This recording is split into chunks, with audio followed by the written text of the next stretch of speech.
feel like I'm in a Senate hearing. Hey everybody, I'm Mark Walters, the programming director here at Dallas Comic Con. Thank you very much for coming out. Are you guys having fun? We are really digging our new home here at the Dallas Convention Center. I hope you guys are too. And we're already thinking bigger and better for next year and doing a lot more. And these guys have been great to us. So thank you for being here. I hope everybody's having a good time. It's about to get a lot better.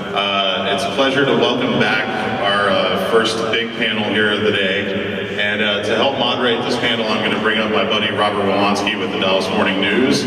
Now, you guys know how this works. There's microphones set up in the audience on either side. If you have a question, you can line up and ask it at the microphone. We do ask that you not make requests for hugs or photos or anything like that. Just questions, please. You know, we don't want to make it awkward for anybody, so. But we really appreciate you guys being here, and I hope everybody's having a good time. There's going to be some really rocking panels today, and this one's going to set the bar really high. So ladies and gentlemen, without further ado, let me bring up Robert Wolanski and the great Christopher Lloyd.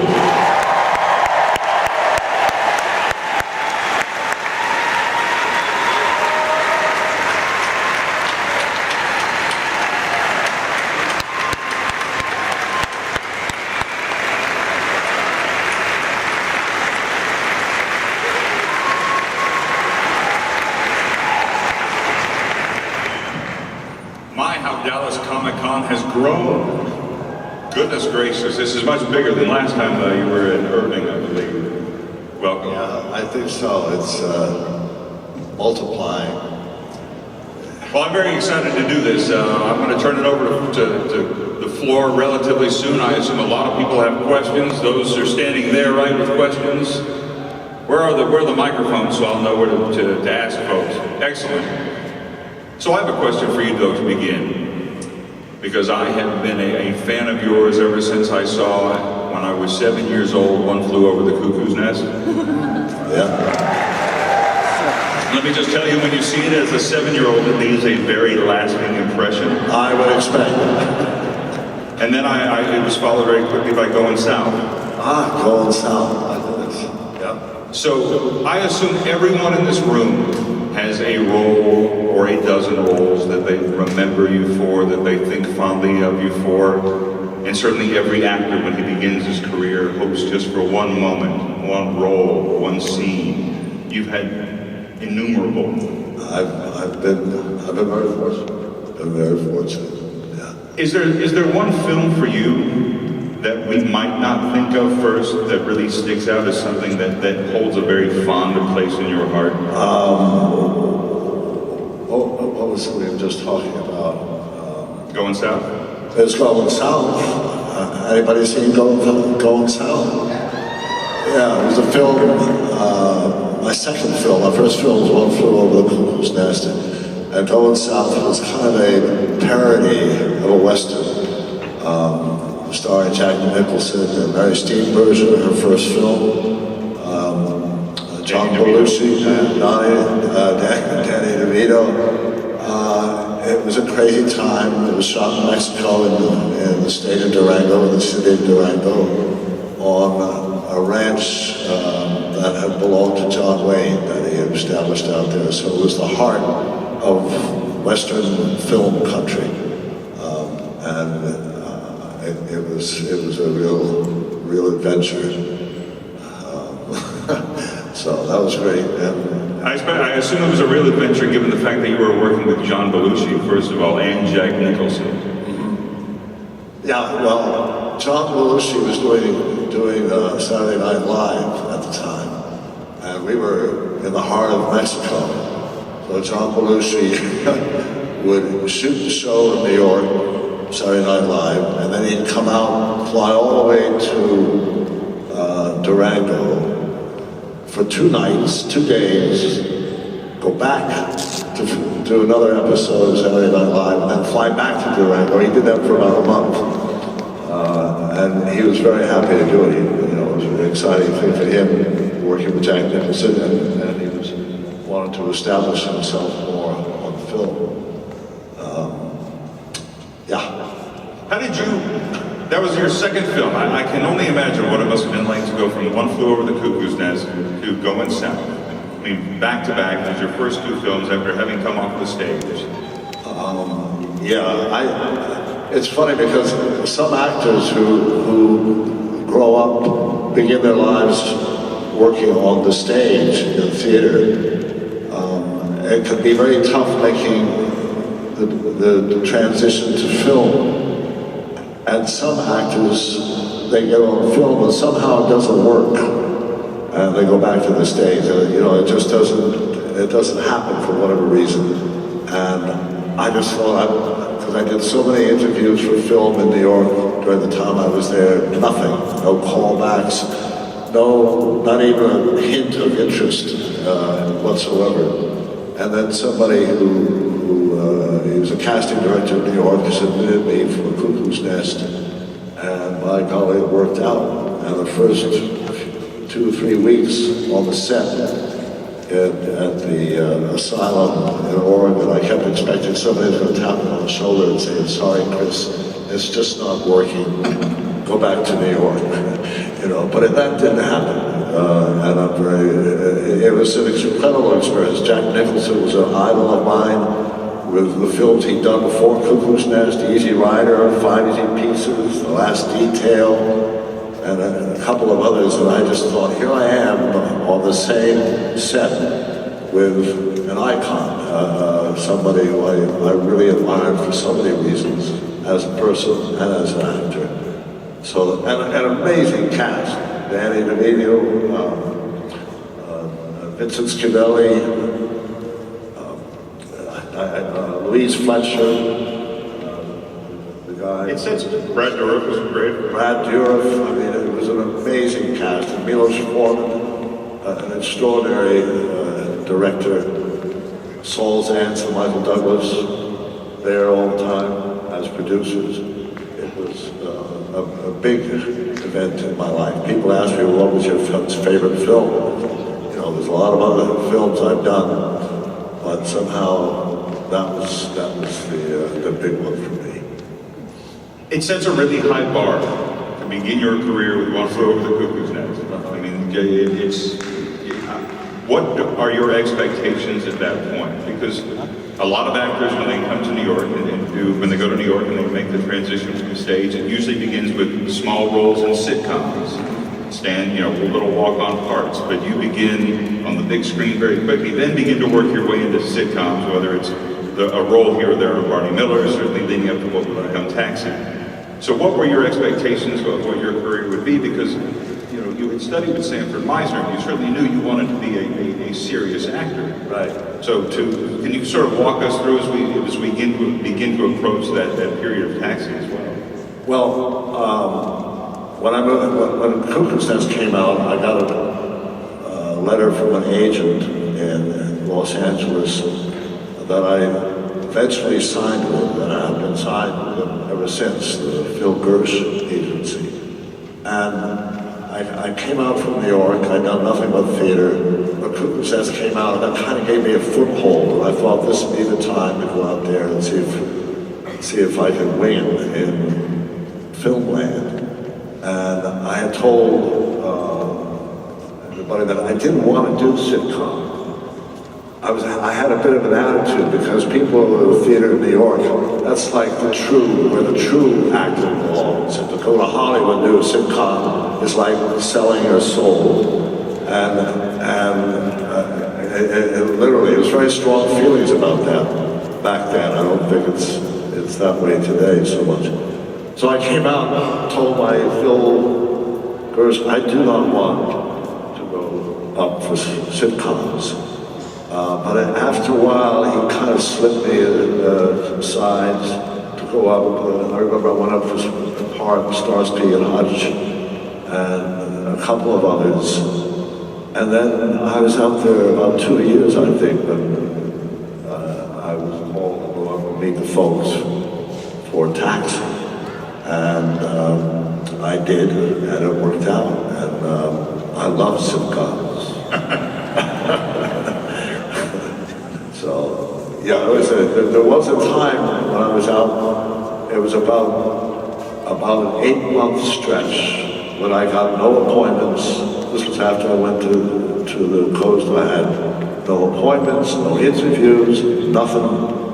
I got pneumonia, and I thought, I really messed up my career. Things were beginning to roll for me in New York. Now, you know, that's spent and wasted, and nothing is happening to me in LA.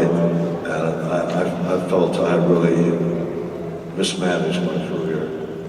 So what was it that got you back on track? Was it taking those parts in the sitcoms? Was it taking? It was Taxi. Was it Taxi? Taxi. It was such a wonderful role with a fabulous cast and great writers. Which is really what makes sitcom work. Writers have to produce a whole show at week after week after week, and that's where the success or failure really sits, with a sitcom. Well, let's back up for a second, because that period of sitcoms, the 1970s, the mid and late 1970s, is such an extraordinary period in American television history. Yeah. Because not only were the shows great, were the writers great, but the cast were also great. But they were also very real, very gritty, because you had done a Barney Miller. That's right. You had, I think, had done a couple of Barney Miller. I did a couple of episodes. Yeah, which Ron Glass is certainly around here, and he was the guy who arrested you in one of those Barney Miller. Yeah. So, for a stage actor, though, that period in American television sitcoms must have been rewarding, because you could, in fact, do something of what you had done on the stage and trained for on television. Yes. The training I had for the theater really paid off in film, especially because in film, mostly, the scenes are not necessarily shot in their order of sequence in the story. So you may start the first day doing a scene that comes at the end of the film, and then you go to the middle of the film the next day, and then somewhere else. And in the theater, you would work very hard to find the arc of a character from beginning to end. And that was very useful when I started working on film, because I do my homework. So whatever scene they chose to do the next day, I knew where that character was at that moment in time. So, and there was a few other things too as well. But my theater preparation really helped me with film and TV. So when you get the part of Reverend Jim, which is an extraordinary part, one of the most iconic parts in television history, what's extraordinary about it is you get to define the character. Because when you're doing plays, when you're doing film, it's a short burst, you're doing the same lines over and over again, or you might just be there for a few weeks. The film is set, it's done, it goes away. But here's a character you get to live with for several years. Here's a character you get to define in every single way possible. Because what we know about him in the beginning, when we first see him, begins to change dramatically, because he begins to be filled in with backstory. I remember profoundly watching the episode where you see him in college, when Jim is very straight-laced before he's ever had his first pot brownie. And it is one of the most wonderful pieces of television, because you suddenly went, oh wait, that guy's acting. Because he's not really that guy. Because when you're a kid, you don't know the difference. Right. Yeah. So what was it like for you to take possession of that character, and what did you bring to him that the writers didn't provide for you? I'm not sure. I just had an intuition of what Reverend Jim was about. I mean, it was a period in the '60s, which of course I lived through, and the '70s. There were a lot of people came up to me over the years and said they had an uncle or a boyfriend or a father or whoever that reminded them of Reverend Jim. It was just it was a type of person that the burned out, drug-addled brain hippie. It was a type. I didn't necessarily fill that description in real life, but I was not unacquainted with Danny DeVito. It was a crazy time. It was shot in Mexico, in the state of Durango, in the city of Durango, on a ranch that had belonged to John Wayne that he had established out there. So it was the heart of Western film country, and it was a real adventure. So that was great. And I assume it was a real adventure given the fact that you were working with John Belushi, first of all, and Jack Nicholson. yeah, well, John Belushi was doing Saturday Night Live at the time, and we were in the heart of Mexico. So John Belushi would shoot the show in New York, Saturday Night Live, and then he'd come out, fly all the way. Just questions, please. You know, we don't want to make it awkward for anybody, so. But we really appreciate you guys being here, and I hope everybody's having a good time. There's going to be some really rocking panels today, and this one's going to set the bar really high. So ladies and gentlemen, without further ado, let me bring up Robert Lonsky and the great Christopher Lloyd.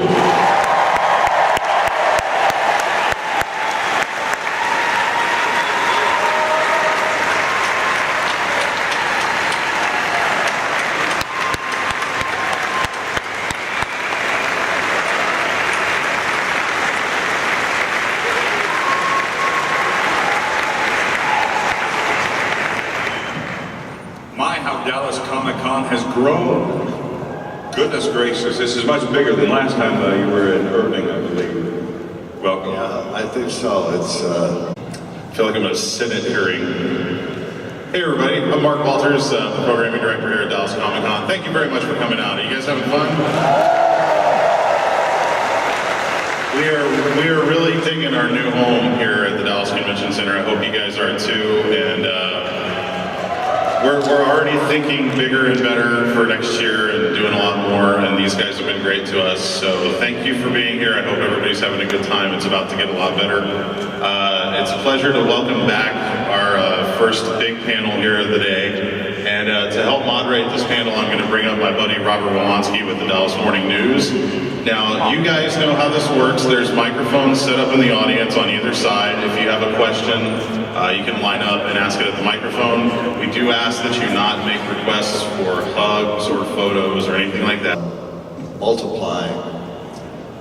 Well, I'm very excited to do this. I'm going to turn it over to the floor relatively soon. I assume a lot of people have questions. Those are standing there, right, with questions.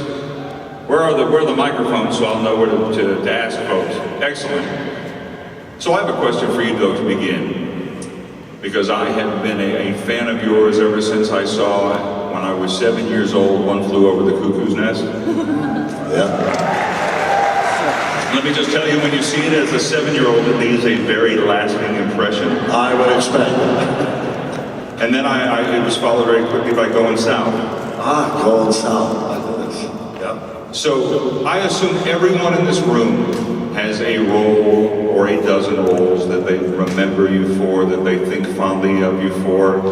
And certainly every actor, when he begins his career, hopes just for one moment, one role, one scene. You've had innumerable. I've been very fortunate. Been very fortunate. Yeah. Is there one film for you that we might not think of first that really sticks out as something that holds a very fond place in your heart? What was it we were just talking about? Going South. It's Going South. Anybody seen Going South? Yeah, it was a film. My second film. My first film was One Flew Over the Cuckoo's Nest, and Going South was kind of a parody of a Western, starring Jack Nicholson, a Mary Steenburgen, her first film, John Belushi,